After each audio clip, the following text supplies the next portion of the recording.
오늘의 사연 시작하겠습니다. 안녕하세요. 저는 잠실에 사는 40대 초반의 남자 의사입니다. 여러분들은 혹시 믿는 도끼에 발등을 찍힌 적이 있으신가요? 저는 아내와 친구에게 충격적인 배신을 당해서 이혼은 물론 아이까지 잃어버린 사람입니다. 저는 오늘 이 기막힌 사연을 이야기해 보려고 합니다. 어릴 적 저는 방황을 꽤 많이 했어요. 그때는 왜 그렇게 세상 모든 게 싫던지요. 하지만 군대를 전역하고 나니 정신이 번쩍 들더군요. 그렇게 저는 미친 듯이 공부를 했고 실제로 의대에 입학했습니다. 엉덩이에 땀띠가 날 정도로 공부해서 얻어낸 결과였죠. 그때 제 나이가 20대 중반이었어요. 늦은 나이만큼 의대에 입학해서도 정말 공부에만 미쳐서 살았고요. 그러던 어느 날 저는 여자 하나를 만나게 됐습니다. 친구의 소개로 우연히 만나게 된 여자였죠. 처음엔 거절하려고 했어요. 남들보다 5년은 늦은 상황에서 연애를 하는 게 사치로 느껴졌으니까요. 하지만 친구는 완강하더군요.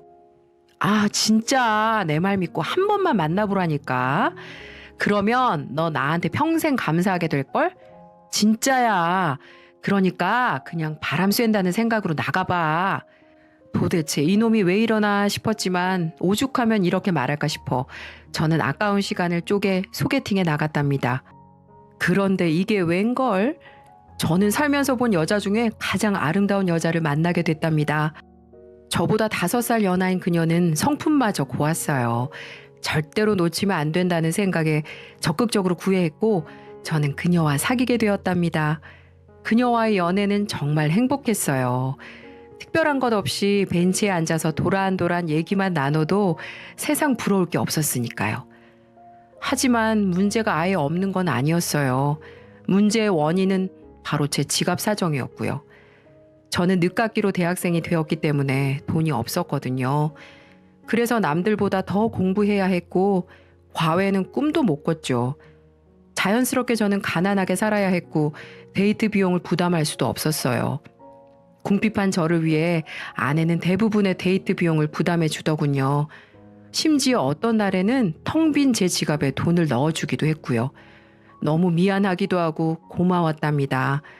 항상 미안하다는 말을 달고 사는 제게 아내는 자기가 좋아서 그러는 거라며 부담 갖지 말라고 하더군요. 저는 천사 같은 성품을 가진 아내에게 이렇게 말했습니다. 자기야, 정말 고마워. 내가 지금은 비록 가난한 대학생이지만 열심히 공부해서 꼭 성공한 의사가 될게. 그리고 자기한테 빚진 거 몇 배로 다 갚을 거야. 그때까지 조금만 기다려줘. 저는 그녀에게 미안한 만큼 더 열심히 공부했습니다. 그녀는 그런 저를 믿으며 열심히 뒷바라지 해주었죠. 그렇게 10년의 시간이 흐른 후 저는 어느 정도 경제적 여유를 찾게 되었어요. 여기까지 오는 동안 아내는 군말 없이 저를 뒷바라지 해주더군요. 직장에서 월급을 받는 족족 송금할 정도로 저를 지원해 주었고요. 물론 저희의 사랑도 여전히 뜨거웠답니다. 저와 그녀는 시간이 날 때마다 만나서 관계를 가질 정도로 서로를 사랑했거든요. 그 끈끈함은 어떤 연인과 비교해도 부족하지 않을 정도였어요. 그러던 어느 날 밤 밝기만 한 아내가 심각한 목소리로 만나자고 하더군요. 저는 아내가 말한 공원으로 갔습니다. 그녀는 한참이나 말이 없더니 조용히 무언가를 꺼내 저에게 건네더군요. 그건 바로 임신 테스트기로 의사인 제가 모를 수 없는 물건이었죠. 오빠, 나 임신했어. 잘못 나온 건 줄 알고 몇 번이나 테스트 해봤는데 틀림없는 임신이야. 나 어떡하지? 아내는 난처한 표정을 짓더군요. 결혼도 하지 않은 여자가 덜컥 임신부터 했으니 얼마나 막막했겠어요. 저는 그녀의 짐을 덜어주고 싶었습니다. 젊은 시절에 전부를 제게 바친 그녀가 괴로워하는 모습을 더 이상 보고 싶지 않았던 거죠. 자기야, 우리 결혼하자. 약간 당황하는 그녀에게 저는 언젠가 결혼할 생각이지 않았냐며 아이가 생긴 것을 축복으로 받아들이자고 했어요. 고민하던 그녀는 저의 제안에 승낙했답니다. 이후의 일은 일사천리로 진행됐어요. 오랜 연애 기간 탓에 양가 부모님들은 저희를 좋게 보고 계셨고 아이가 생겼다는 말에도 그렇게 놀라지 않으시더군요. 그저 일어나야 할 일이 일어났구나 하시는 정도였어요. 그렇게 저희는 결혼에 꼴이 나게 되었습니다. 사랑하는 아들도 출산했고요. 정말 행복했어요. 늦깎이 대학생에서 의사가 되었고 사랑하는 사람과 이렇게 결실까지 맺게 됐으니까요. 그때 저는 정말 세상 부러울 게 없었답니다. 하지만 문제는 결혼 후 1년 정도 지난 시점에 발생했어요. 아이가 저와 하나도 닮지 않았다는 사실을 깨달았기 때문이었죠.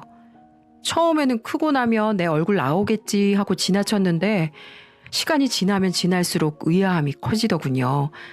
저와 닮은 구석이 단 한 군데도 없었으니까요. 만약 저 혼자만 이렇게 생각했다면 그냥 넘어갔을 겁니다. 하지만 저희 집에 놀러와서 아들을 구경하는 친구들마저 비슷한 얘기를 하더군요. 야, 범진아, 애기가 어떻게 너랑 하나도 안 닮았냐? 완전히 재수 씨 얼굴만 빼다 박았는데? 다행인 거지 뭐. 범진이 얘 닮았어 봐라. 애기 인생이 얼마나 힘들었겠냐. 이렇게 아름다운 재수 씨 닮아서 다행인 거지.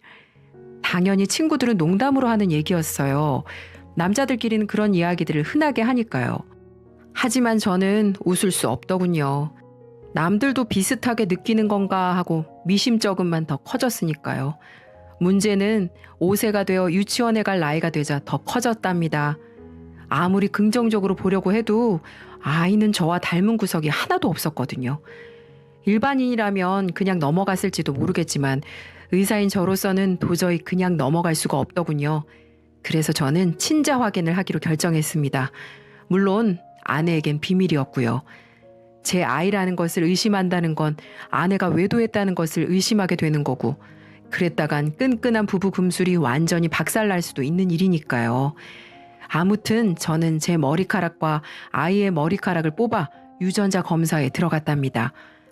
피말리는 하루가 지났어요. 저는 제발 제 아이가 맞기를 기도했습니다. 그저 괜한 의심이었길 간절히 바랬고요. 하지만 이게 웬걸? 확인한 서류에는 친자가 아닐 확률이 99.999%라고 뜨더군요.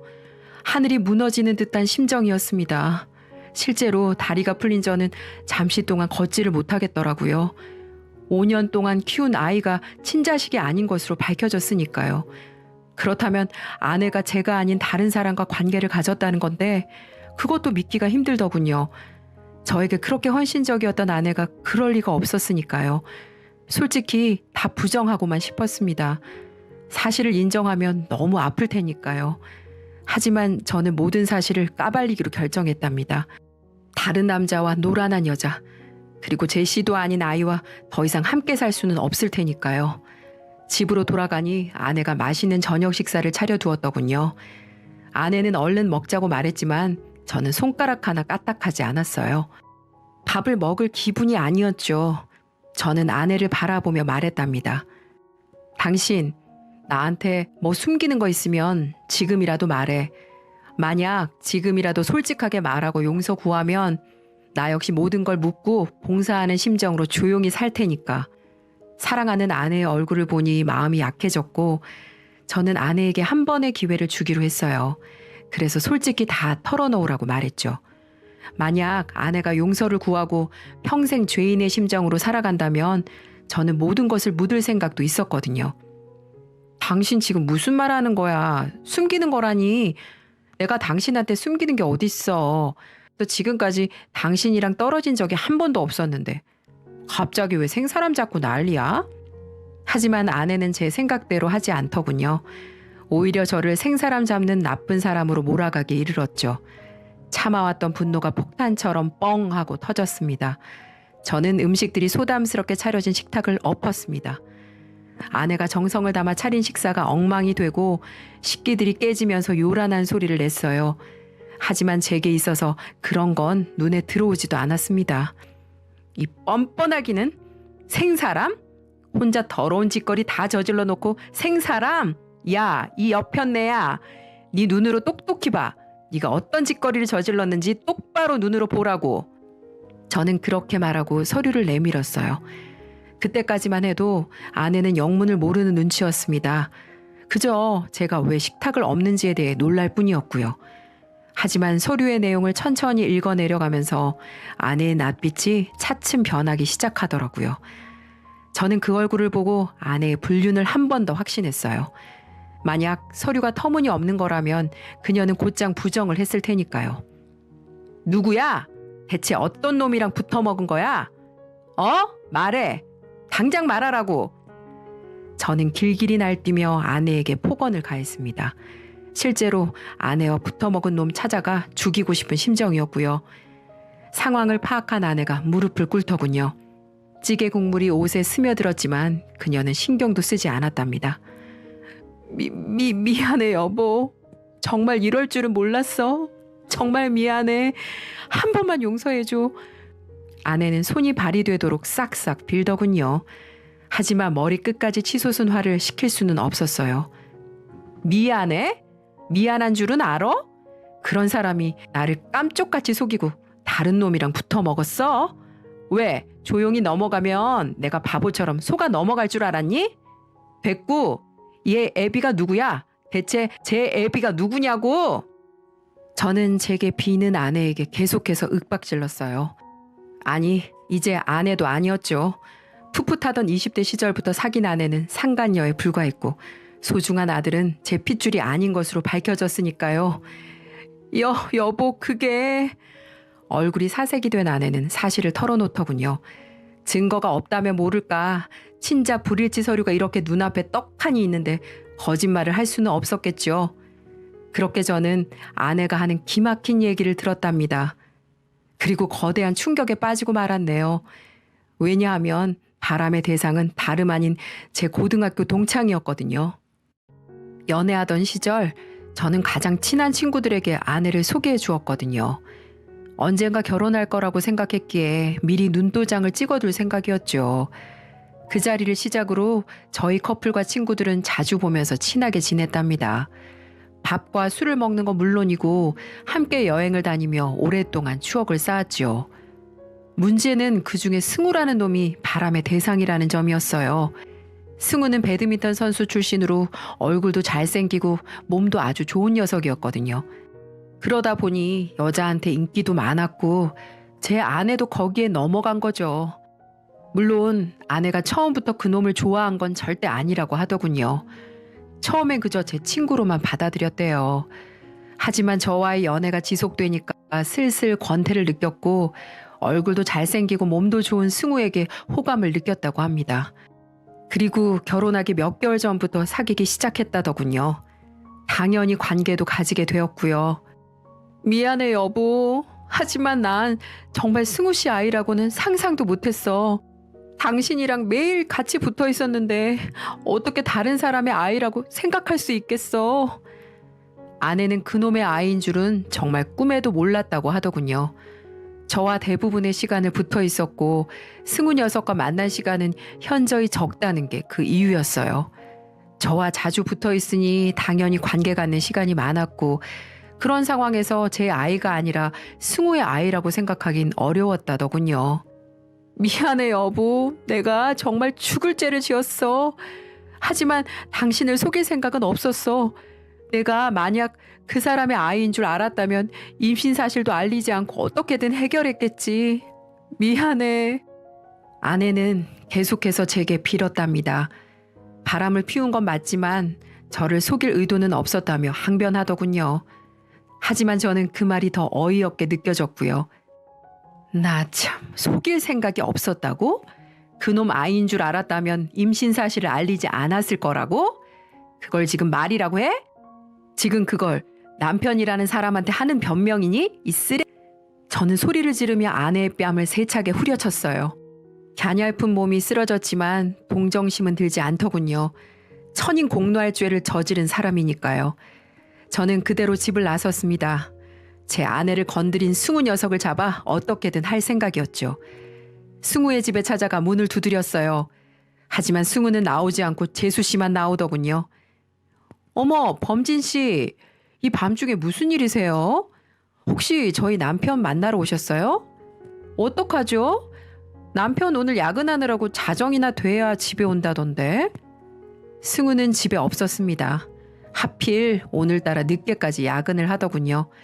집에 들어가서 기다릴까 하다가 다음에 오겠다고 말하며 발걸음을 돌렸습니다. 그리고 가까운 모텔로 향했어요. 더러운 아내와 제 핏줄도 아닌 아들의 곁에 한시도 있긴 싫었거든요. 정말 별의별 생각이 다 들더군요. 일단 승우에 대한 배신감 탓에 치가 떨렸어요. 배드민턴을 관두고 건드는 사업마다 족족 망해서 금전적으로 도움을 주곤 했었는데 어떻게 나한테 이럴 수 있나 싶었죠. 현모양처인 줄 알았던 아내가 불륜녀라는 건 뭐 말할 필요도 없었고요. 아내와 친구에게 동시에 배신을 당하고 나니 세상 믿을 놈 하나 없다는 말이 참 와닿더군요. 다음 날 저는 다시 승우의 집으로 찾아갔어요. 이번에는 승우 녀석이 집에 있더라고요. 저는 승우와 재수 씨를 함께 앉혀놓고 얘기를 시작했답니다. 빙빙 돌릴 거 없이 말할게. 나 내 아들 친자 확인했고 불일치 떴어. 와이프한테 너랑 만났다는 것도 다 들었고 이거 정말 사실이냐? 다짜고짜 던지는 말에 승우와 재수 씨는 놀란 표정을 지었어요. 하지만 아내와 마찬가지로 승우는 부정을 하지 않더군요. 그저 식은땀만 뻘뻘 흘릴 뿐이었죠. 확신을 한 저는 울분을 터뜨렸습니다. 난 널 가족만큼이나 소중하게 생각했어. 그래서 네가 어렵다고 말했을 때도 군말 없이 도와줬던 거고 그런데 네가 내 와이프를 건드리는 것도 모자라 씨를 뿌려? 이 천하의 쓰레기 같은 놈아. 네가 어떻게 사람의 탈을 쓰고 이딴 짓을 저지를 수가 있어? 저는 길길이 날뛰며 승우를 몰아붙였죠. 제 아내를 건드린 게 사실은 사실인지 승우는 아무런 반박도 하지 못하더군요. 입을 연 건 오히려 재수 씨였어요. 당신 그게 정말이야? 정말 범진 씨 아내분이랑 그런 사이였어? 언제? 대체 언제부터 그런 건데? 재수 씨가 승우를 추궁하기 시작했어요. 왜냐하면 승우는 저보다 먼저 결혼했고 제 아내의 몸에 아기가 생긴 시점은 바로 승우가 유부남이던 시절이기 때문이었죠. 승우는 일단 재수 씨를 진정시켰습니다. 승우는 용서를 비는 게 아니라 발뺌을 하더군요. 재수 씨 건드린 건 정말 미안하다. 내가 정말 잘못했어. 하지만 그 애가 내 애라는 보장도 없는 거 아니냐? 하도 어이가 없어서 무슨 소리냐고 따지니 승우는 침착하게 말을 잇더군요. 그렇잖아. 재수 씨가 널 속인 것처럼 나를 속였을 수도 있는 거잖아. 재수 씨가 한 사람이랑만 바람 피웠다고 어떻게 장담할 수 있겠어? 승우는 자신이 제 아내를 건드린 건 인정했습니다. 하지만 제 아들이 자신의 씨앗이라는 건 인정하지 못하겠다고 하더군요. 분통이 터졌지만 틀린 말도 아닌 거예요. 아내는 저를 속였고 한 번 속인 사람이 두 번 속이지 말라는 법은 없으니까요. 그래서 저는 일을 더 확실하게 처리하기로 했습니다. 좋아. 그럼 친자 확인하자고. 승우 너랑 내 아들이랑 유전자 검사해서 네 핏줄인지 아닌지 확실하게 따져보자고. 저는 자꾸만 발뺌하는 승우에게 유전자 검사를 제안했답니다. 승우는 알겠다고 대답했고요. 다음 날 저희는 곧장 유전자 검사를 진행했어요. 대기하는 내내 승우는 안절부절 못하더군요. 자기도 긴가민가 하는 거였겠죠. 그렇게 시간이 흘러 친자 확인 검사 결과가 나왔고요. 결과는 친자가 맞을 확률이 99.9%였어요. 제 아들은 역시 승우의 핏줄이었던 거죠. 승우는 머리카락을 쥐어짜며 현실을 부정하려고 했습니다. 하지만 아무리 회피하려고 해도 사실은 바뀌지 않았죠. 모든 사실이 명백하게 드러난 순간 저희 집과 승우 집에는 난리가 났어요. 저는 제 부모님은 물론 처가댁에도 모든 사실을 알렸습니다. 당연히 양가는 완전히 발칵 뒤집어졌죠. 현모양처였던 제 아내가 희대의 불륜녀로 밝혀졌으니까요. 저희 부모님은 아내를 엄청나게 질책하셨고 장모님과 장인어른은 제게 사죄를 하며 딸을 잘못 키웠다고 한 번만 용서해달라고 부탁하시더라고요. 하지만 제 마음은 전혀 흔들리지 않았답니다. 그런 날들을 보내던 와중에 승우에게 전화가 걸려오더군요. 범진아, 와이프가 애들이랑 친정으로 떠났어. 이혼하재. 합의하지 않으면 소송이라도 걸겠다네. 어떻게 설득 좀 해주라. 제발 부탁이야. 나 지금 돈도 없는데 와이프랑 애들까지 없으면 정말 죽어. 뭐 설득? 웃기시네. 네가 뭐가 예쁘다고 내가 설득을 해? 남의 여자 건드려 놓고 너는 행복하게 잘 살 줄 알았냐? 웃기지 마. 남의 눈에 눈물 냈으면 네 눈엔 피눈물 날 각오 정도는 했어야지. 됐으니까 연락하지 마, 이 쓰레기 같은 자식아. 저는 부탁하는 승우의 말을 무시한 채 전화를 끊었답니다. 녀석은 더 이상 제 친구가 아니기 때문에 부탁을 들어줄 이유도 전혀 없었고요. 그렇게 저와 아내는 이혼했습니다. 아내는 제게 끝까지 용서를 빌었지만 저는 그녀를 용서하는 대신 철저하게 복수했어요.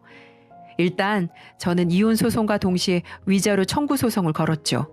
거기에 혼인 무효 신청도 했고요. 결혼한 지 시간이 꽤 지났지만 친자가 아니기에 혼인 무효 신청이 가능했어요.